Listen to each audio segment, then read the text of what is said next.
Assalamualaikum warahmatullahi wabarakatuh. Perkenalkan kami dari kelompok 6 akan mempresentasikan hasil proyek tugas besar 2 pengenalan komputasi yang bertemakan analisis dan visualisasi data. Tetapi sebelum itu alangkah baiknya kami mulai dengan perkenalan diri kami masing-masing. Mulai dari saya, yaitu Dalendra Syafiatala dengan NIM 196230116. Perkenalkan, nama saya Rafa Abdulsalam Danadiaksa dengan NIM 196231887. Assalamualaikum warahmatullahi wabarakatuh. Perkenalkan nama saya Muhammad Auliaska dengan NIM 196231121. Saya Gerardo Linggom dengan NIM 1962331. Pada tugas besar 2 ini, kami menggunakan dua file, yaitu Adidas US Sales Dataset CSV dan Nutrition CSV. Untuk Adidas US Sales Dataset sendiri merupakan suatu kumpulan data yang mencakup informasi penjualan produk Adidas. Jenis kumpulan data ini dapat mencakup rincian data seperti jumlah unit yang terjual, total pendapatan penjualan, jenis produk yang terjual, bahkan sampai retail-retail dari Adidas itu sendiri. Data ini tidak hanya berguna untuk menganalisis pola penjualan, tetapi juga untuk mengenali keberhasilan produk tertentu atau strategi pemasaran yang efektif. Penggunaan informasi ini juga dapat meliputi perbandingan dengan data penjualan para pesaing-pesaingnya. Format data ini adalah CSV dan data tersebut kami peroleh dengan website www.kaggle.com sebagai sumber data yang kami gunakan. Data Adidas USL sendiri memiliki 13 kolom dan 9.648 baris dan memiliki ukuran file sebesar 1.144 kilobyte. Data Adidas USL ini akan ditampilkan di slide selanjutnya. Lalu untuk Nutrition CSV ini merupakan suatu dataset yang berisikan informasi terkait pengukuran jumlah nutrisi yang masuk ke dalam tubuh saat mengonsumsi makanan dan minuman, khususnya makanan dan minuman khas Indonesia. Dataset ini akan berguna bagi para ahli, peneliti kesehatan, atau bahkan untuk kita sendiri.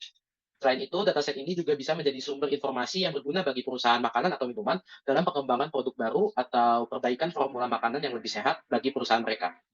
Format data ini juga merupakan CSV dan dataset ini kami peroleh dari tabel komposisi pangan Indonesia yang diterbitkan oleh Kementerian Kesehatan Republik Indonesia dengan website www.panganku.org, dan dataset ini telah melalui proses modifikasi berupa penambahan link gambar pada www.kaggle.com. Dataset ini memiliki 7 kolom dan 1.346 baris yang memiliki ukuran file sebesar 190 kilobyte. Nutrition CSV ini akan kami tampilkan di slide selanjutnya. Ini merupakan tampilan data dari Adidas US Sales Dataset CSV dan Nutrition CSV yang akan lebih jelasnya pada bagian karakteristik data. Bisa dilihat bahwa karakteristik data ini merupakan penjelasan terkait setiap jenis kolom yang ada pada datanya. Pada bagian Adidas ini, kami memiliki deskripsi programnya, yaitu mencari data yang kosong dengan df0 sama dengan df.is0.sum kurung. Lalu untuk mencari nilai minimum suatu data, kami menggunakan df kurung siku titik min kurung, dan untuk mencari nilai maksimum suatu data, kami menggunakan df kurung siku titik max kurung.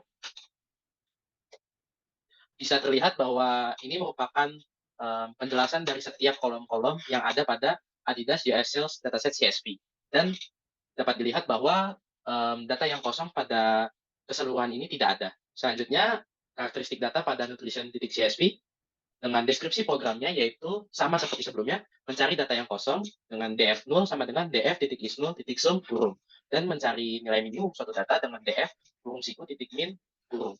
Dan untuk mencari nilai maksimum suatu data, kami gunakan df kurung siku titik max kurung. Selanjutnya, saya akan membahas mengenai statistik dari kedua data yang kami analisa. Di bagian statistik ini terdiri atas dua bagian, yaitu sampel data dan statistik data. Pertama, kita akan membahas tentang statistik data, yaitu sampel data Adidas. Dalam sampel data ini terdapat informasi dasar perihal data yang dipilih ini, seperti sampel 10 data pertama, sampel data 5 hasil penjualan dengan keuntungan terbesar, sampel data 5 hasil penjualan dengan penghasilan terbesar, dan informasi kelengkapan dari setiap data kuantitatif. Pada Adidas CSV ini ada 5 data kuantitatif, yaitu price per unit, unit sold, total sales, operating profit, dan operating margin. Pertama ada sampel umum data. Berdasarkan gambar di sini ditampilkan ada 10 sampel ke 10 baris data pertama dengan mengambil dxlog.index 0 sampai 9. Dapatkan hasil 10 baris pertama dari uh, data Adidas.csv. Kedua, di statistik di sampel data ini kita akan menampilkan 5 hasil penjualan dan keuntungan terbesar dengan program yaitu df.sort_values dari operating profit. Diambil dari indeks 0 sampai 5, itu 5 besar di sini. Ada dari Walmart, Locker untuk penjualan mens footwear dan seterusnya. Bisa dilihat dari di bagian operating profit ini, di sini ada yang menurun, sehingga dari hasil penjualan Walmart Men's Street Footwear di situ terdapat keuntungan yang kita sebut. Kemudian di sini kami menampilkan 5 hasil penjualan dengan pendapatan terbesar dengan menggunakan program Dev Source Values Total Sales dari indeks 0 sampai 5. Di sini lihat dari total salesnya dapat yang tertinggi dari Walmart Women's Apparel dan dari produk yang dijual di Westgate cabang New Orleans Women's Apparel.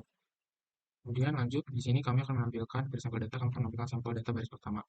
Jadi di sampel data baris pertama ini kami menggunakan program Print DF Log Index 0. Di sini akan tertampil dari setiap atribut di baris pertama, dari retailer ID, invoice date, dan seterusnya.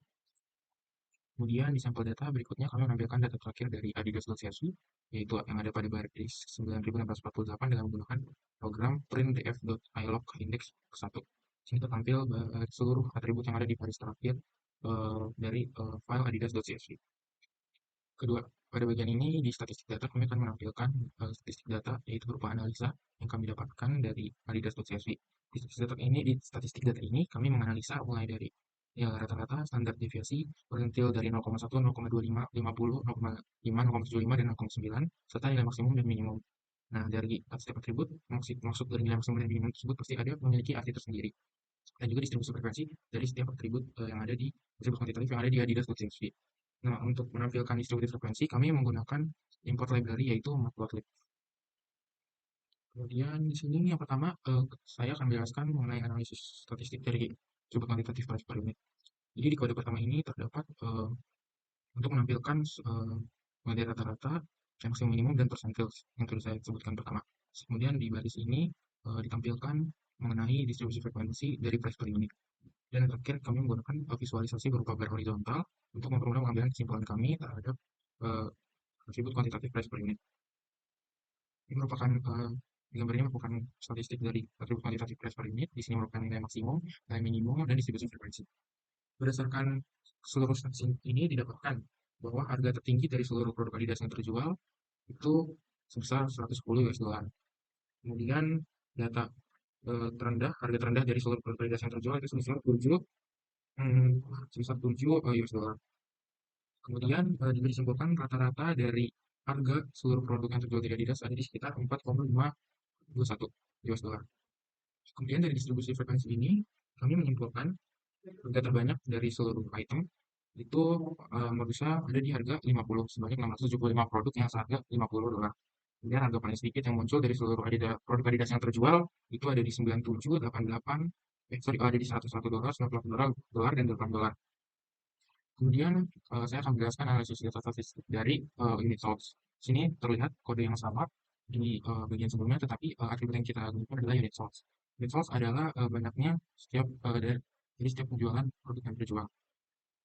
Dari tampilan data statistik ini, kami mendapatkan informasi. Produk yang paling laku terjual dari seluruh penjualan Adidas adalah men's street footwear, yaitu sebanyak 1.275 buah yang terjual dari hasil penjualan itu. Dan yang terendah ada di Women's Athletic Footwear yang dijual oleh Foot Locker cabang Omaha, itu hanya tidak terjual sama sekali.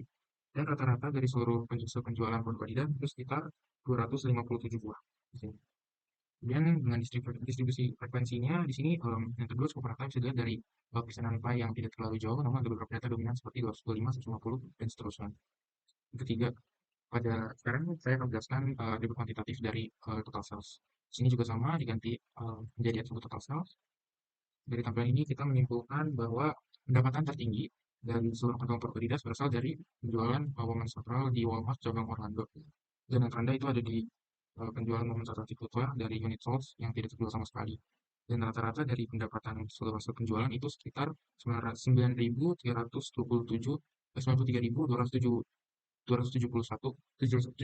dolar. Dan distribusi frekuensinya di sini bisa kita lihat ya tidak merata ya, karena di sini ada beberapa yang sangat dominan dan di sini ada beberapa yang merata sehingga tidak merata. Kemudian yang keempat, saya akan menjelaskan tentang analisis statistik dari atribut operating profit atau keuntungan dari setiap hasil penjualan. Sini juga sama, atribut hanya diganti menjadi operating profit. Dari data ini kita bisa mendapatkan informasi bahwa keuntungan terbesar yaitu sebesar 390.000 dan keuntungan terkecil itu ada di 0. Dan rata-rata dari keuntungan hasil penjualan itu sekitar 34.425 keuntungan dari setiap penjualan. Kemudian yang terakhir ada analisis dari atribut kuantitatif operating margin. Nah, di operating margin ini adalah suatu kode produk yang dijual dari setiap produk penjualannya. Jadi berdasarkan data tersebut, kami mendapatkan informasi bahwa yang tertinggi itu ada di indeks 0,8 dan terendah ada di 0,1. Dan rata-rata dari kode produk yang dijual dari Adidas itu 0,42. Kemudian kita lanjut ke data kedua, yaitu nutrition.csv. Dibagi menjadi dua juga, di sampel data dan statistik data. Di sampel data kami akan menampilkan 10 data baris pertama, 10 makanan dan minuman dengan jumlah kalori, protein, lemak, dan karbohidrat tertinggi dibagi-bagi nanti jadi ada 4, kalori tertinggi, protein tertinggi, lemak tertinggi, dan karbohidrat tertinggi. Dan juga informasi lengkap pada atribut kuantitatifnya. Lanjut, sini ada seperti file Adidas sebelumnya, kita menampilkan 10 data pertama dengan menggunakan program display DTF log dari indeks 0 sampai indeks 9. Di sini tertampil 10 baris pertama dari nutrition.csv. Kemudian kami menampilkan 10 makanan atau minuman jumlah kalori tertinggi, itu menggunakan dose values dari atribut kaloris. Kalau dari indeks 0 sampai 10 di sini tertampil 10 makanan dan minuman dengan kalori tertinggi. Di sini bisa dilihat menurun. Lanjut juga pada jumlah protein tertinggi, minusnya diganti menjadi protein, atributnya di sini juga tertampil. Di sini kita lihat proteinnya menurun karena menggunakan DF source values. Itu juga pada lemak, kan saja atribut diganti dengan menggunakan fat. Di sini tampil juga di sini fatnya menurun dari 10 besar dengan makanan tinggi. Kemudian ada karbohidrat tertinggi dengan ganti atributnya menjadi karbohidrat, itu diganti. Di sini menurun. Nah, di sini kami menampilkan juga sampel data pertama atau base pertama. Ini menampilkan seluruh atribut yang ada mulai dari ID, kaloris, protein, fat, karbohidrat, name, dan nanti ada link dari gambarnya yang menggunakan df.log0. Di sini juga kami menampilkan sampel data terakhir dengan menggunakan printdf.ilog1. Di sini tertampil dari data terakhir yang berada di baris 1346. Di sini juga kami menampilkan sampel statistik dari seluruh atribut kuantitatif yang ada di file nutrition. Itu terdiri dari kaloris, protein, fat, dan karbohidrat. Ini akan kami analisa di statistik data. Di sini kami menggunakan program yaitu df.describe untuk menampilkan seluruh statistik dari atribut kuantitatif. Kemudian kami juga lanjut ke bab statistik dari nutritional specialty. Di sini kami menampilkan rata-rata, standar deviasi, persentil, nilai maksimum, nilai minimum, dan distribusi frekuensi. Sehingga kami juga menggunakan library matplotlib untuk memvisualisasikan distribusi frekuensi dari setiap atribut kuantitatif yang ada di nutrition.csv. Di sini pertama kami akan menganalisa statistik dari atribut kuantitatif kaloris. Di sini kami menampilkan ada statistiknya, ada distribusi frekuensi, dan visualisasi berupa diagram bar horizontal. Nah, dari seluruh statistik ini kami dapat menganalisa bahwa makanan dengan kalori tertinggi itu ada di opak singkong dengan kalori sebesar 940, dan juga makanan dengan kalori terendah ada di agar-agar dengan karbohidrat sebesar 0. Di sini distribusi frekuensi dari atribut kuantitatif kaloris bisa disimpulkan bahwa di sini cukup merata karena dilihat dari gambar horizontal di sini cukup merata ya, karena ada banyak beberapa frekuensi yang sama dengan kalorisnya. Selanjutnya saya akan menganalisa statistik dari atribut kuantitatif protein. Dari data ini bisa kita dapatkan informasi bahwa protein tertinggi itu ada di kulit kerbau dan rendah ada di agar-agar sebesar 0. Dan rata-rata dari protein dari seluruh makanan yang tercantum, rata-rata proteinnya sebesar 203,21. Dan distribusi dari frekuensi. Distribusi dari kuantitatif protein ini bisa dibilang tidak merata, diakibatkan ada beberapa angka yang sangat dominan di sini. Selanjutnya saya akan menganalisa kuantitatif dan melalui berdasarkan data yang kami dapatkan di sini terdapat bahwa makanan dengan kalori tertinggi itu di lemak babi, dan di data sebelumnya di 10 makanan dengan kalori lemak tinggi di sini terdapat juga dari minyak santana, minyak ikan, minyak kelapa sawit, dan seterusnya di sini sebesar 100. Yang terendah itu ada di bagian dari biar untuk persen alkohol itu sebesar lemaknya sebesar 0. Rata-rata dari seluruh makanan, dari seluruh makanan itu sekitar 7,5. Dan yang terakhir, saya akan menganalisa analisis statistik dari atribut kuantitatif karbohidrat. Di sini karbohidrat bisa mendapatkan informasi bahwa karbohidrat terbesar itu ada di opak singkong, yaitu sebesar 104 gram. Kemudian yang terendah itu ada di abon sebesar karbohidrat sebesar 5 gram. Rata-rata atribut karbohidrat dari seluruh makanan yang tercantum sebesar 25,4 gram. Jadi distribusi frekuensi dari karbohidrat di sini tidak sangat merata, karena terdapat beberapa frekuensi yang dominan, yaitu contohnya di sini ada 0 hanya sebesar 104 makanan, dan kalau sisanya langsung anjlok di 12, 11, dan 10. Jadi sangat tidak merata di sini. Oke, saya akan menjelaskan tentang visualisasi data. Yang pertama ada visualisasi data untuk data nutrition. Yang pertama, makanan dengan jumlah lemak terbanyak. Di sini didapatkan 5 data terbesar, yaitu dengan jumlah lemak terbanyaknya, makanan dengan jumlah lemak terbanyak masing-masing sama. Lalu untuk makanan dengan jumlah kalori terbanyak didapatkan oleh opak singkong. Dan saya mengambil 5 data teratas. Lalu untuk makanan dengan jumlah protein terbanyak, saya mengambil 5 data teratas dan mendapatkan kerupuk kulit kerbau. Lalu untuk makanan dengan jumlah karbohidrat terbanyak, saya mendapatkan 5 data teratas yang di puncaknya pilus sebanyak 49,7%. Lalu untuk visualisasi data penjualan sepatu Adidas, yang, yang pertama saya ingin menjelaskan tentang jenis visualisasinya. Yang pertama untuk jumlah terjualan produk terbanyak itu menggunakan visualisasi diagram pie. Lalu untuk keuntungan penjualan terbesar itu menggunakan diagram bar. Lalu untuk keuntungan pada interval waktu tertentu menggunakan grafik. Lalu untuk penanggalan itu menggunakan format luar negeri, jadi bulan, tanggal, tahun. Lalu untuk jumlah terjual produk men's apparel terbanyak terdapat pada saat 14 Maret 2020. Lalu untuk keuntungan terbesar di penjualan produk men's apparel terdapat pada saat 22 Januari 2021. Lalu untuk grafik keuntungan penjualan produk men's apparel dari 5 Januari hingga 14 Maret 2020 pada 4 Februari sampai 2020 hingga 14 Maret 2020 keuntungannya naik, sedangkan 23 Januari hingga 4 Februari keuntungannya turun. Lalu untuk jumlah terjual produk men's athletic footwear terbanyak terdapat pada saat 11 Maret 2020 dan 17 Maret 2020. Lalu untuk keuntungan terbesar untuk penjualan produk men's athletic footwear terdapat pada saat 16 Juli 2021. Lalu untuk keuntungan penjualan produk men's athletic footwear dari 2 Januari hingga 11 Maret pada saat 1 Februari hingga 11 Maret keuntungannya naik, sedangkan sebelum 2 Januari hingga 1 Februari keuntungannya naik turun. Lalu untuk jumlah terjual produk men's apparel terbanyak pada saat 15 Maret 2020 sebanyak 21,1%. Untuk keuntungan terbesar dari penjualan produk women's apparel terdapat pada saat 17 Juni 2021. Lalu untuk keuntungan penjualan produk women's apparel dari 16 Januari hingga 15 Maret pada 5 Februari hingga 15 Maret keuntungannya naik, sedangkan 6 Januari hingga 5 Februari keuntungannya turun, namun terdapat konsen pada 6 Januari hingga 24 Januari dan 30 Januari hingga 5 Februari. Lalu jumlah terjual produk women's athletic footwear terbanyak pada saat 31 Maret 2020. Lalu untuk keuntungan terbesar dari penjualan produk women's athletic footwear terdapat pada 16 Juli 2021.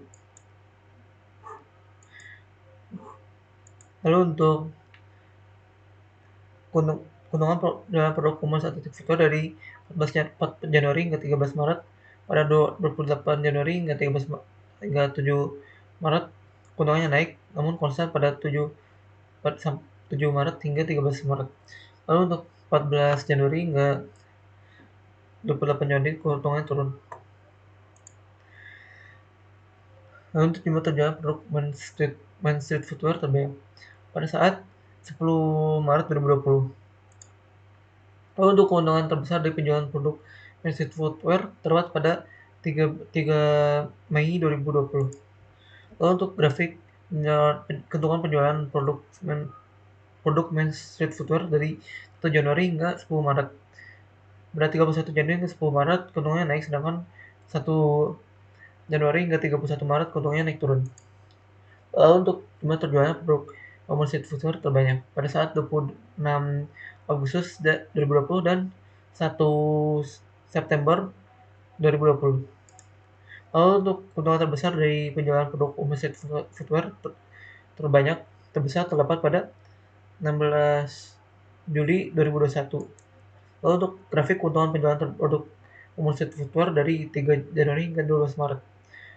Pada 2 Februari hingga 12 Maret keuntungannya naik, namun pada 3 Januari hingga 2 Februari keuntungannya turun, dengan pada saat 21 Januari sampai 27 Januari keuntungannya konstan. Sekian untuk visualisasi data. Untuk selanjutnya korelasi data Adidas dan data nutrition akan dijelaskan oleh teman saya. Baik, untuk selanjutnya saya akan menjelaskan korelasi dari data Adidas. Sebelumnya, untuk pengertian korelasi. Korelasi adalah suatu cara atau metode untuk mengetahui ada atau tidaknya hubungan linear antara dua variabel.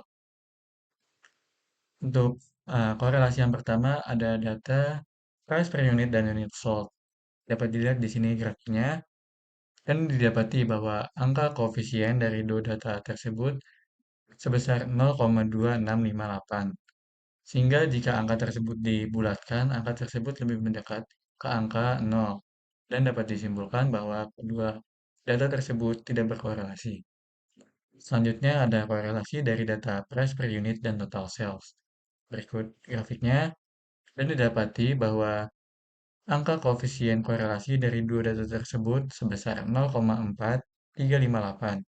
Sehingga jika angka tersebut dibulatkan, angka tersebut lebih dekat ke angka 0 sehingga dapat disimpulkan bahwa kedua data tersebut tidak berkorelasi. Selanjutnya ada data price per unit dan operating profit. Berikut grafiknya.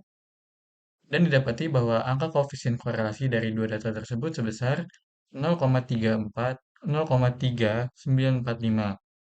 Sehingga dapat disimpulkan bahwa dua data tersebut tidak saling berkorelasi. Selanjutnya ada data price per unit dan operating margin. Berikut grafiknya. Dan didapati juga bahwa angka koefisien korelasi dari dua data tersebut sebesar 0,13774. Sehingga jika angka tersebut dibulatkan, angka tersebut lebih dekat ke angka 0 dan dapat disimpulkan bahwa kedua data tersebut tidak berkorelasi. Selanjutnya ada data unit sold dan total sales. Berikut grafiknya. Didapati bahwa angka koefisien korelasi sebesar 0,9134. Dan jika angka tersebut dibulatkan, angka tersebut lebih dekat ke angka 1. Dan dapat disimpulkan bahwa kedua data tersebut uh, berkorelasi dengan berbanding lurus.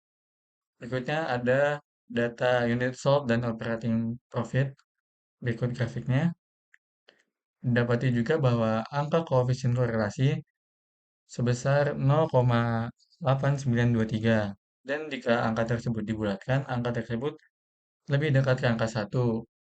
Sehingga dapat disimpulkan bahwa kedua kolom tersebut berbanding lurus. Selanjutnya ada korelasi dari data unit sold dan operating margin. Berikut grafiknya. Didapati bahwa angka koefisien korelasi sebesar 0,305. Jika angka tersebut dibulatkan, angka tersebut lebih mendekat ke angka 0, sehingga dapat disimpulkan bahwa kedua data tersebut tidak berkorelasi. Selanjutnya ada data operating profit dan total sales. Berikut grafiknya. Didapati bahwa uh, angka koefisien dari dua data tersebut mendekati 1, sehingga dapat disimpulkan bahwa kedua data tersebut korelasi secara berbanding lurus. Berikutnya ada data total sales dan operating margin. Berikut grafiknya. Didapati bahwa angka koefisien korelasi dari dua data tersebut sebesar 0,3645. Dan jika angka tersebut dibulatkan, angka tersebut lebih dekat ke angka 0, sehingga dapat disimpulkan bahwa kedua data tersebut tidak berkorelasi. Selanjutnya ada data operating margin dan total sales. Berikut grafiknya di sini. Dan didapati angka koefisien korelasi dari dua data tersebut sebesar 0,2119. Dan jika dibulatkan, angka tersebut lebih dekat ke angka 0, sehingga dapat disimpulkan bahwa kedua data tersebut tidak berkorelasi. Selanjutnya, saya akan menjelaskan korelasi dari data nutrition. Yang pertama, ada korelasi dari data kaloris dan fat. Dapat dilihat di sini grafiknya.